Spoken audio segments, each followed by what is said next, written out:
আমাদের কাছ থেকে প্রতি সেকেন্ডে 1,86,000 মাইল বেগে সময়টা মৃত্যুর দিকে আমাদেরকে ধাপিত করছে। আমরা অস্থির হয়ে যাই। আজকে অস্থির হচ্ছে না? কত ডিগ্রি সেলসিয়াস আছে তাপমাত্রা? সর্বোচ্চ কত ডিগ্রি হবে? 30 পার হবে কি সন্দেহ? 25-27 হতে পারে হয়তোবা, যদি বিদ্যুৎ থাকতো আপনারা বুঝতে পারতেন। অথচ এর মধ্যে আমরা একটু সময় দিতে পারছি না, আমরা ঘেমে যাচ্ছি। কিন্তু জেনে থাকা ভালো, সূর্যের উপরিভাগের তাপমাত্রা 5,600 ডিগ্রি সেলসিয়াস। আল্লাহু আকবার। সূর্যের উপরিভাগের তাপমাত্রা 5,600 ডিগ্রি সেলসিয়াস।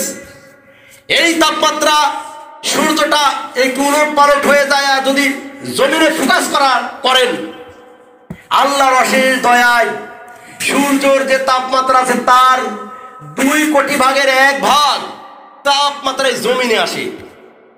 আল্লাহ উপরে অনেক প্রোটেকশন শিল্ড আল্লাহ রেখেছেন উপরে, যাতে করে সূর্যের তাপমাত্রা পুরোপুরিভাবে আমাদের শরীরে যাতে অ্যাটাক না করতে পারে, জমিনে যাতে আসতে না পারে, সেজন্য আল্লাহ ব্যবস্থা করে রেখেছেন।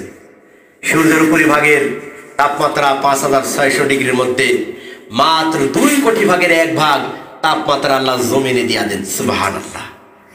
আরো সহনশীল করার জন্য ওজোন স্তর রেখেছেন আল্লাহ।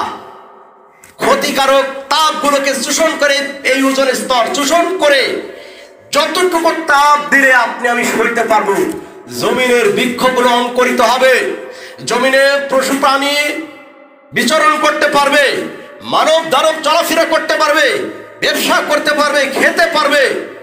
আল্লাহ পাক ততটুকু তাপমাত্রা জমিনে আল্লাহ দিয়ে দেন। বলেন সুবহানাল্লাহ। আল্লাহ কত দয়া, ভাবতে পেরেছেন? এতটুকু নিয়ে যদি আমরা বাঁচার চেষ্টা করি।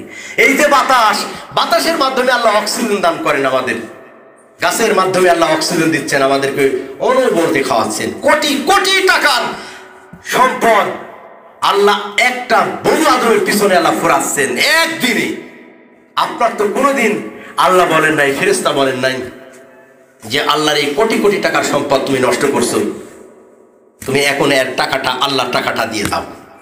সূর্যেতে তাপ গ্রহণ করছো, অক্সিজেন নিচ্ছ, বাতাস খাচ্ছ, এগুলোর বিনিময় তুমি দিয়ে দাও। আল্লাহ যদি ধরতেন, আমরা জীবনে চলতে পারতাম? জীবনে চলতে পারতাম না। তাহলে আপনি আমি কি কারণে এই সময়টারে অপচয় করছি? একটু তাকানোর প্রয়োজন আছে না নাই? বলেন, তাকানোর প্রয়োজন আছে। তাই আল্লাহ বলছেন, বান্দা তুমি তাকাও সময়ের দিকে। এই সময় সম্পর্কে তোমাকে জিজ্ঞাসা করা হবে, যে সময়টা তুমি লস করছো, যে সময়টা প্রতি সেকেন্ড মৃত্যুর দিকে যে চলে যাচ্ছে, 1,86,000 মাইল বেগে মৃত্যুর দিকে চলে যাচ্ছে তোমার কাছ থেকে। সময়কে তুমি হাসি তামাশা মনে করো না, সময় তোমার সাক্ষ্য দিবে পক্ষে অথবা বিপক্ষে।